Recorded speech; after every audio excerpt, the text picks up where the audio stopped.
पर हम जैसों ने क्या किया, उस बात को छोड़कर और चक्रों में पड़ गए।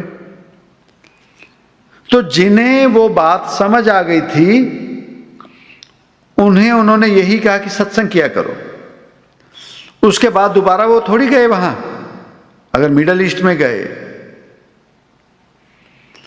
सऊदी तक गए, ईरान गए, तो वहां जाकर दोबारा थोड़ी वो गए वहां जिन्हें वो मैसेज दे आए थे कि आप सत्संग करो, उन्होंने सत्संग करने शुरू किए।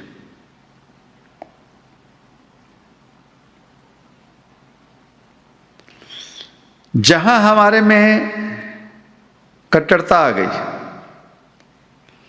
जहां हमारे भीतर हौमे है, जहां हम जिद लेकर बैठते हैं, वहां सत्संग परवाना नहीं जाता। हमारे जैसे जीवों के जीवन में वो सत्संग कभी असर नहीं करेगा। कारण भीतर की जो कपटता, भीतर की जो मैल है हमारे भीतर, वो खराब करती है। सत्संग उसी को कहा जाता है करने को जो उसकी भाषा समझ जाता है। सत्संग वही है। पर हम जैसे जीव क्या करते हैं, और ज्यादा नरक बनाते हैं। हम तो कहते हैं अरे वहां गए वो भी तो यही बात करते हैं, हम भी तो वही बात कह रहे हैं।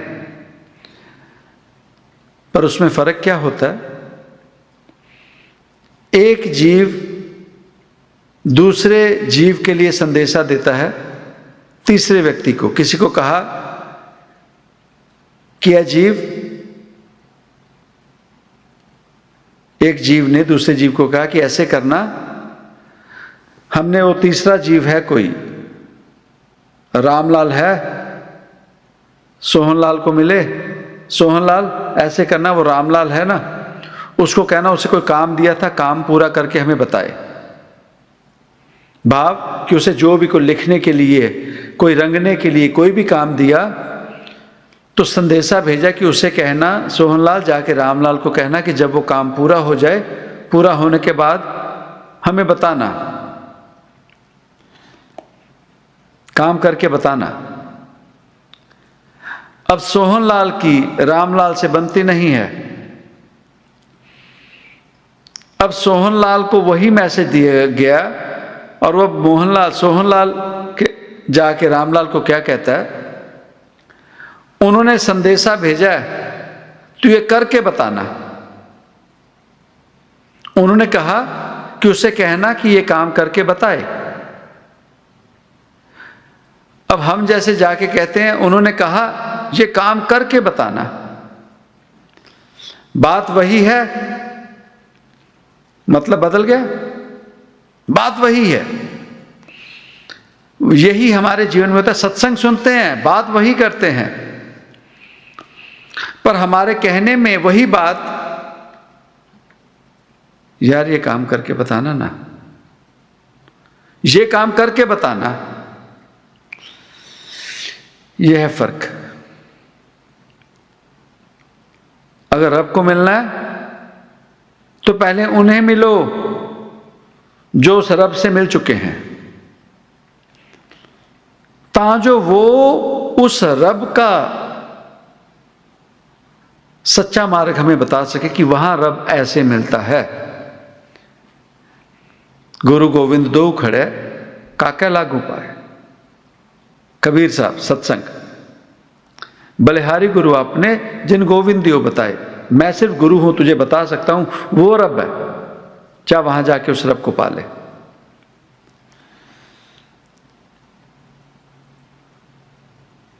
जा वहां जाके पाले। अब के समय में क्या हो रहा है? भूल जाओ रब को। हम आए हैं इस धरती पर नाम जपाने, हमें उनकी नौकरी मिली है, अब उसके बाद भूल जाओ रब को। अब हम ही रब हैं, हम ही कर्ता हो गए और हमें पूजो, हमें पूजो, हमारी पूजा करो, हमारी आरती करो। कबीर साहब कहते हैं संत जनों की आरती संत जनों की देन। उन्होंने अपनी आरतियां अपने आप ही बना ली। रब के घर से तो कोई आरती है ही नहीं किसी की। हम रब हैं, हमें पूजो। और सच में वो भी रब तक पहुंच ही नहीं सके, क्योंकि अगर वो पहुंच चुके होते तो उन्होंने रब से मिलाना था। अगर उसे पाना है तो मिले हो अनु मिल, जो उसे मिल चुके उनसे मिल, उनसे ना मिल जो खुद से पहुंचे नहीं, तुझे भी दूर कर दे, तुझे भी दूर कर दे। थोड़ा ज्ञान, थोड़ी जानकारी, अधूरी जानकारी, हम इसी के बलबूते चले हुए हैं। ना सुमरन की महत्वता समझते हैं, न सत्संग की। एक समय जब सत्संग में बैठ गए तो हमें एक एक सत्संग के जरिए जो संदेशा आ रहा है, हमें अपने इर्द गिर्द सभी को भूलकर सिर्फ और सिर्फ उस सत्संग को अपने लिए, अपने जीवन में ढालकर देखना चाहिए। सच में उस सत्संग की अगर, उस सत्संग के जरिए अगर हमें फायदा लेना है और सच में अगर अपने भीतर फायदा लेना है, बरकत चाहिए जीवन में, पैसा चाहिए, तो आसान सी बात, आलस्य। जहां आलस्य वहां दलिद्री। आलस्य है, घर में बैठे, चाहे वो एक बेडरूम का घर है, एक किचन है, लिविंग रूम है, बेडरूम है, रेस्टरूम है। अब बरकत कैसे आएगी? अगर जीव आलसी है, उठना ही नहीं चाहता, घर में साफ सफाई नहीं करता, अपने आप को साफ नहीं करता, अपने इर्द गिर्द की देखरेख नहीं करता, तो उस आलस के जरिए वहां दलिद्रता आ जाएगी, दलिद्रता आ जाएगी। और जहां दलिद्रता आ जाती है, दलिद्र लक्ष्मी आ जाती है, वहां शुभ लक्ष्मी, धन लक्ष्मी, भाग्य लक्ष्मी कभी नहीं आती। ये कारण था कि जब दीपावली आती थी तो लक्ष्मी ऐसे थोड़ी आती है।